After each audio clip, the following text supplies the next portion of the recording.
Where were you on February 4th, 2012? I was watching an undrafted player I had never heard of drop 25 points, leading my Knicks to a win. To the rim, count it, and a foul. Jeremy Lin was a nobody. And just as important, he didn't look like your average NBA player. An Asian American that was playing like a star game after game. And Linsanity was born. The most talked about celebrity in sports. But now, Lin is out playing in Taiwan. Because even though he wants to play in the NBA, Jeremy Lin has been blacklisted. Bam. The guy that waved off Kobe Bryant. It's 6. Kobe pointing, now setting the screen.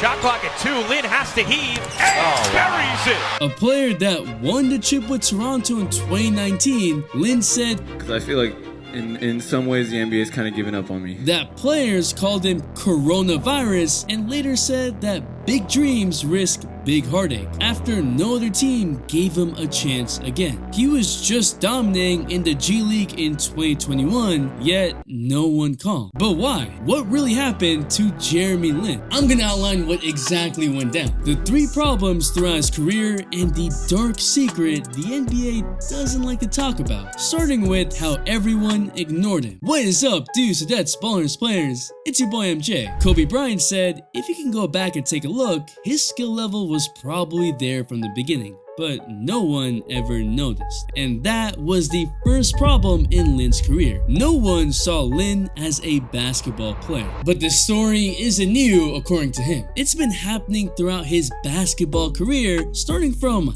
high school. Lin was chosen as California's Player of the Year in 2006, when he led his Palo Alto High School to a state championship, a feat that would have easily helped any typical high schooler capture some sort of athletic scholarship. But he didn't get any. Lin said, I think the obvious thing is, in my mind, is that I was Asian American, which, is a whole different issue, but I think that was a barrier. And at Harvard University, he heard more racist slurs than in the NBA. One being, hey, can you even see the scoreboard with those eyes? But the NBA would be worse for different reasons. Still, when Lin was playing against Cornell, his teammate told his coaches that they were calling Jeremy a the whole first half. In Lin's own words, I didn't say anything because when that stuff happens, I go and ball up. Where I go into turtle mode and don't say anything and just internalize everything. Man, this is just sad to hear about. Since 2005, there's only been one player drafted from an Ivy League school, aka the Harvard, Yale, Princeton. So Lin was already fighting an uphill battle, not being given fair opportunities which he should have gotten in high school, and he didn't get drafted. But that didn't stop him from overcoming his first obstacle, getting into the NBA. Could give Jeremy Lin his first NBA basket, and he does! In 2010, he got on the Mavericks Summer League team and gave #1 pick John Wall the work. 11 fourth quarter points. Lin was a crowd favorite, and he ran with it. Lin. He's going to be an NBA crowd favorite. It wasn't just the Mavs that were interested in Lin, it was also a couple other teams, including the LA Lakers, but ultimately signed with the Warriors. But even with this excitement, Lin wouldn't really get much of a chance. He only played in 29 games, 9.8 minutes a game behind a young Stephen Curry and Monte Ellis. He was more playing in the NBA D-League and then got waived. He signed with the Rockets, but got waived again before the next season started. The Knicks gave him his last shot in 2011, but again, more garbage time minutes, no responsibility, 2 minutes here, a DNP there. Lin's career was coming to an end. That was problem number 2. No one had faith in Lin. In his own words, that was going to be it for me. My agent had actually called me before the game and said, if you don't play well, tonight will probably be your last game in the NBA. And the Knicks were struggling, especially without Carmelo. On January 28, 2012,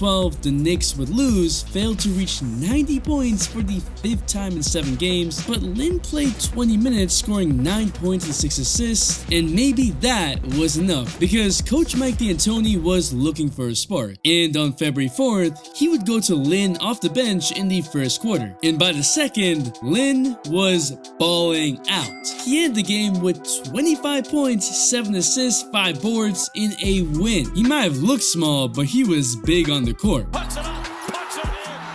Jeremy Lin. The next game, he dropped 28 points and 8 assists in another win. Then dunking on the Wizards, playing on par with John Wall and another win. He had it all: acrobatic finishes, poised playmaking, fading jumpers, being clutch. Flips it up, Chandler keeps it alive. Lin has to put it up. The world was losing it, a star out of nowhere. But what happened next made Lin a household name. The Knicks would play Lakers. When asked about Lin, Kobe Bryant said, "Who is this kid? Yeah, I've heard about him and stuff like that, but I don't know what he's been doing. He's getting like triple doubles." Would you consider guarding him if he's having one of those games? Jesus Christ. well, Lin said, I was like, man, that's hella annoying. And Lin comes out firing, jumper after jumper, including this spin layup. On its feet again. And Kobe was cooking Shumpert. You know, the iconic fourth quarter started, and Kobe said, "You had a great game." I swear I looked at the clock like, it's 12 minutes, what you talking about? The man come down, you remember he came, shot fake, threw it off the glass, caught it, threw it to the corner. I'm like, bro, what you on? Get to the spot, shot fake, spin, pivot over here, spin back on the foot, drop it off the glass. I'm like, bro, what's going on? While Kobe was going off in the fourth quarter, Lin was right there with him, and the crowd was going crazy. I remember watching this live and just losing my mind as my two favorite teams were going at it. Kobe ended the game with 34 points, 10 boards, Lin with 38 points, 7 assists, and the win. Kobe knew who Lin was after his game and would eventually become teammates, but we'll get there. Lin still had an iconic game winner 2 games later against the Raptors. The Knicks won 6 in a row. Yet even during this, there were racist headlines like in the armor or Jason Whitlock making an Asian dick joke. What the hell was that? And that man's still out here as a national sports analyst, but my last video about how the NBA is messing up just got age restricted and demonetized. This don't even make sense. That is blasphemous. But when Carmelo came back from injury was when the same problems resurfaced. Mike D'Antoni was perhaps the only one who had faith in Lin and wanted to run the offense through him, but Melo wanted the ball on the wing, so he started to show less effort at practice and went to the owner. Lin would average 18.5 points, 7.7 assists, but tear his meniscus right before the playoffs. He was a restricted free agent, which meant the Knicks could sign him no matter what. And the Knicks owner James Dolan said they would match up any offer up to $1 billion. But when the Rockets offered him a poison pill deal, 15 mil in the third year, backloaded, the Knicks, who had already fired Mike D'Antoni, didn't match it, and Linsanity was over. What happened to matching up to $1 billion?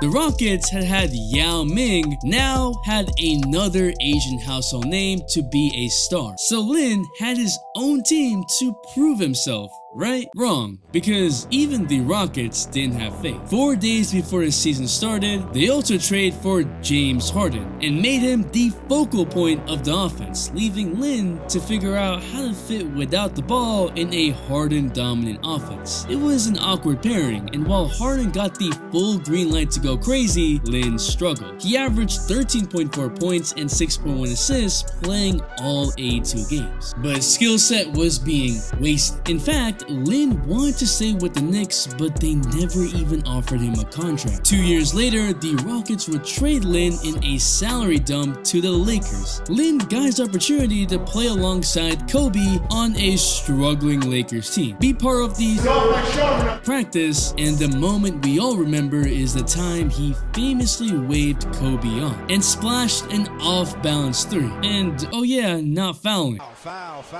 So he says, okay, you're not going to do it. I'm going to do it. Oh! He then played a season for the Hornets in which he got solid minutes and a crazy hairstyle. What the hell? it was enough to sign a 3-year, $36 million deal with the Nets. And it was exciting. Linsanity back in New York. Lin would have a good start to the season before getting hurt again with hamstring injuries, then kept putting up some really good games. Starter level production averaging 14.5 points and 5 assists. But next season, Lin would rupture his patella tendon in the first game and be out for the rest of the season. The Nets trade him to the Hawks, then to the Raptors, but regardless of what uniform he put on, Lin was always productive. Certainly more than productive enough to stick around on a roster for longer than a season or two. He never averaged fewer than 11 points. But now it's been 4 years since Lin was seen in an NBA uniform. But why? According to Lin, he had a bad 12-game stretch with the Raptors and the NBA gave up on him. In his own words, so you gotta think, for me, after playing 9 years in the league, I would expect like, okay, I have a reputation, people know what I can do, but I was pretty surprised at just how fast people were like, okay, he's done. And just like that, Lin was out of the NBA. Problem number 1 and number 2 still exist even now. People really don't view him as a basketball player and have him on such a short leash. He nearly has to be perfect just to get what he deserves. But all this is caused by problem number 3, racism, which is related to the dark secret I'm about to walk you through, because to Lin, it caused his rock bottom, saying, it's so hard when you don't look the part. You have to do everything right when you don't look the part. And even then, that might not be enough. There is no room for error. You might think that with Lin's injury history, maybe there's some sort of justification, especially with hamstring issues and knee tears. But he played 74 games in the last recent season, and he showed everyone that he could still hoop, because after being unable to land under a contract anywhere, Lin took his talents to the Chinese Basketball Association in August of 2019 and immediately showed that he was still good enough to play in the NBA. You know those Shanghai Shark memes? Well, Lin was living it, and he dominated, averaging 22.3 points, 5.6 assists, and 5.7 rebounds before COVID struck. Lin could have stood pat and signed a multi-million-dollar extension to continue in the CBA for the 2020-21 season, but he rejected that huge deal, knowing that he could use this momentum to get signed in the NBA again. So he got signed to the Warriors G League team for the 2020 season and proved once again that he could hoop at the next level, averaging 19.8 points, 3.2 rebounds, and 6.4 assists with the Santa Cruz Warriors. Literally one of the best players in the G League, but he couldn't escape the stigma that everyone has for him. Another G League player called him coronavirus while they were facing off, literally as the outbreak was still an issue. Lin felt that he more than proved he's an NBA player with his performance, but no one called again. Lin said not the coaches, not the players, not the commissioner, all who he was talking to, no one was willing to pull the trigger. There was a whole HBO documentary on Linsanity, and he still couldn't get any interest from the NBA. If a 40-year-old Joe Johnson got the call from Boston in 2021, why not give Jeremy Lin a shot, especially after he had just proved his worth in the G League? Oh, but that's just one of the barriers Lin was talking about. If you've ever heard how NBA media and players think about international players, this shouldn't surprise you. We've heard xenophobic comments throughout the past couple of years. Talking about Nikola Jokic and the Denver Nuggets is not good for ratings, folks. And that's the NBA's dark secret. Statements that Giannis could never be the face of the league because no one can pronounce his name. What the? Calling Jokic a tub of lard. What? And failing to promote international players to the same extent as quote-unquote homegrown players. In fact, the NBA has an obsession for homegrown athletes. Lin technically fit that bill, but when he would travel for AAU, he would get called racial slurs because basketball culture isn't accepting of players who don't look like them. Lin had to continuously break stereotypes about Asians not being good at basketball. And while the NBA capitalized economically on Jeremy Lin and his name, they failed to actually make meaningful steps to get rid of the negative perception opinions about Asians. But I always try to tell as it is, so subscribe if you want more, especially since YouTube is trying to age restrict me now. 1 million subs might be just enough to start the right conversations. So while Linsanity was perhaps one of the best basketball stories in this century, Jeremy Lin became another heartbreaking story. In 2021, Lin said his chase back to the NBA was officially over and said, "When I add all of that up, I would say race has a role to play in that. I just don't know how big, but you know, my gut is that race definitely had a role to play." So long story short, we need to be better. The all-in notification on channel goes to Bingus Bobus III Jr. Alright, thanks for the all-day support. If you want to know why the NBA is going to fail, there's a video right here. And if you're still here, you're a real one, so comment, come back, so I know. It's your boy MJ, we out, we